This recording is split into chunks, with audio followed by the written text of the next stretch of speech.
তামিম ইকবালের বিদায়ের কথা যখন তাজা, ঠিক তখনই বাংলাদেশ ক্রিকেট বোর্ড বিসিবি থেকে অফিসিয়ালি জানানো হয় সাকিব আল হাসান আন্তর্জাতিক ক্রিকেটে বোলিং থেকে নিষিদ্ধ হচ্ছেন।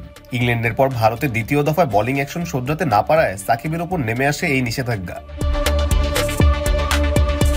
এর আগে গেল কদিন আগে বিভিন্ন সূত্র মারফত জানা যাচ্ছিল সাকিব দ্বিতীয় দফায় বোলিং শোধরাতে পারেননি। তবে বিসিবি সে বিষয়ে তখন জানিয়েছিলেন সাকিবের বোলিং এর ব্যাপারে অফিসিয়ালি কিছু জানায়নি আইসিসি। কিন্তু শনিবার সন্ধ্যার পরপর বিসিবি আইসিসির কাছ থেকে সাকিবের ব্যাপারে দিক নির্দেশনা পায়।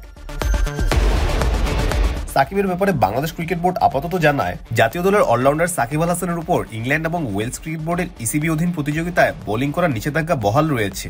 গত মাসে ভারতের চেন্নাই শ্রী রামচন্দ্র স্পোর্টস সায়েন্স সেন্টারে পূর্ণ মূল্যায়নের পর এই সিদ্ধান্ত নেওয়া হয়েছে, যার ফলে আন্তর্জাতিক ক্রিকেটে বোলিং নিষেধাজ্ঞা বহাল থাকছে সাকিবের। তবে সাকিব আন্তর্জাতিক ক্রিকেট চালিয়ে যেতে পারবেন ব্যাটার হিসেবে। সেই সাথে সাকিব যদি পরবর্তীতে আবার পরীক্ষা দিয়ে উত্তীর্ণ হয় তবে উঠে যাবে বোলিং থেকে নিষেধাজ্ঞা, খেলতে পারবেন অলরাউন্ডার কোটায়। কিন্তু সাকিবের বোলিং নিষেধাজ্ঞা বহাল থাকায় প্রশ্ন উঠছে সাকিব চ্যাম্পিয়ন্স ট্রফি স্কোয়াডে থাকবে তো? কেননা বিসিবি সাকিবের ব্যাপারে শেষ জানিয়েছিলেন তারা সাকিবের বোলিং এর ফল আসার অপেক্ষায়। বিসিবি এখন শুধুমাত্র ব্যাটার সাকিবকে খেলায় নাকি সেটাই এখন দেখার বিষয়। এমনিতেই সাকিব হাসিনা সরকারের মনোনীত এমপি হওয়ায় তাকে সরকার পরিবর্তনের পর কম ঝামেলা পোহাতে হয়নি, যে কারণে আসতে পারছেন না দেশেও।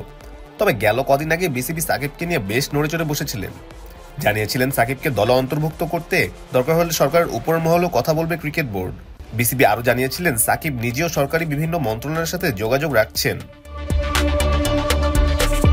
আইসিসি নির্দেশন অনুযায়ী বিসিবিকে চ্যাম্পিয়ন্স ট্রফির দল ঘোষণা করতে হবে 12 ফেব্রুয়ারির ভিতর। সেই হিসাবে হাতে আছে আর মাত্র কয়েক ঘন্টা।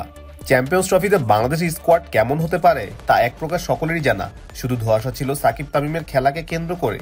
ইতিমধ্যে গতকাল শুক্রবার রাতে তামিম জানিয়ে দিয়েছেন আন্তর্জাতিক ক্রিকেট থেকে এ যাত্রায় বিদায় নিচ্ছেন তিনি। এখন বিসিবি সাকিবের ব্যাপারে কি সিদ্ধান্ত নেয় সেটিই দেখার বিষয়।